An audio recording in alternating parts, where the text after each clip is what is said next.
Canada's World Cup journey ends here at Al Thamama Stadium in Qatar after a 2-1 loss to Morocco ensured they go home with 3 straight defeats at the FIFA World Cup.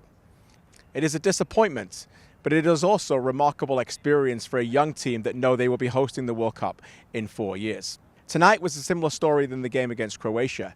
Morocco played 3 technical plays in midfield. They were very good in the wide areas.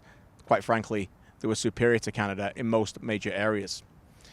They were very good in the first half, rampant through the first 30 minutes, so much so that their home fans, and they felt like home fans here, were doing the Mexican wave and the players were playing with flip-flops on after half an hour. That's how comfortable it was for them, and they could have been up by 3 or 4. Canada played in a peculiar shape.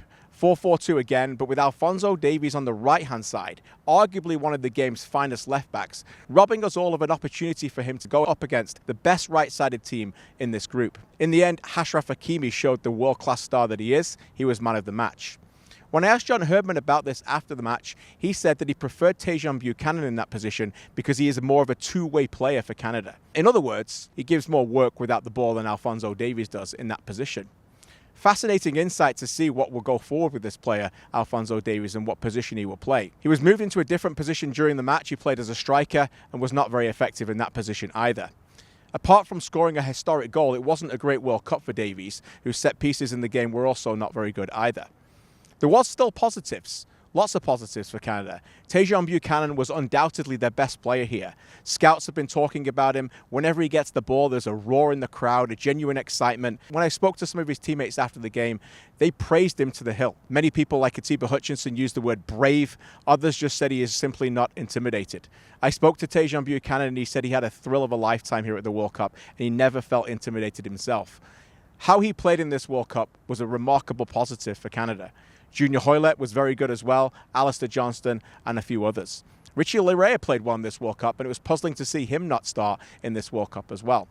A 4-4-2 shape from the start didn't work for Canada, and it proved that with obviously Morocco getting 2 goals off the hop. All these questions need to be asked. John Herdman himself said this week that Canada is now undoubtedly a football country. This is what football countries do. They dissect tactics, they talk about form, they talk about big players, they talk about players in certain positions. This is what we've learned here in Canada, that we now can do that. The issue was that Canada weren't very good again in the first half, and it cost them. It was puzzling to see their finest striker, and by the way, it's not even close, Jonathan David, not start the match. David was brilliant in the second half to the point where when he pressed and out of possession, he continued to get Canada back into the match. I think Morocco would have been very, very happy that he didn't start the game. Canada were unlucky in some regards here in Qatar. Without playing 90 plus 90 plus 90 for Stefan Eustáquio in midfield, it was always going to be a major uphill task. Eustáquio is one of Canada's finest players, and they need him on the pitch more and more. It was a learning experience for Canada, and in the end, a monumental moment for Atiba Hutchinson. That's a big positive. The fact that Atiba Hutchinson got to play in a FIFA World Cup. It is no right of a player to be here. But if anyone deserved to be here from a Canadian point of view, it was Atiba Hutchinson.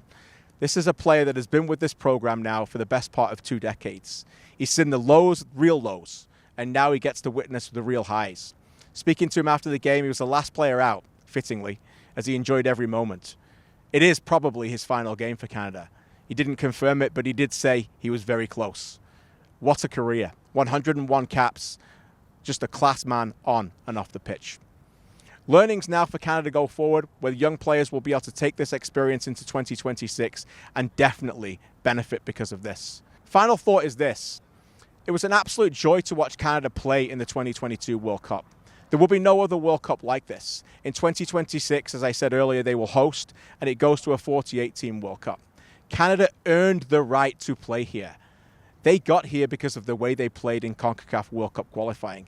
If that hadn't have happened in 2026, it would have felt like a gift. Now they will belong in 2026, and with it will come more respect. And with it now, despite these losses, will come more quality on the pitch because of the experiences there. In the end, they go home much like the brilliant 1986 team that we do not talk enough about, with 3 losses. But in 1986, they could not build on that. Undoubtedly, this team will, and we'll see Tajon, Jonathan David, Alphonso Davies, Ismail Koney, Alistair Johnston, and many, many more playing once again for Canada in 4 years. We can hardly wait.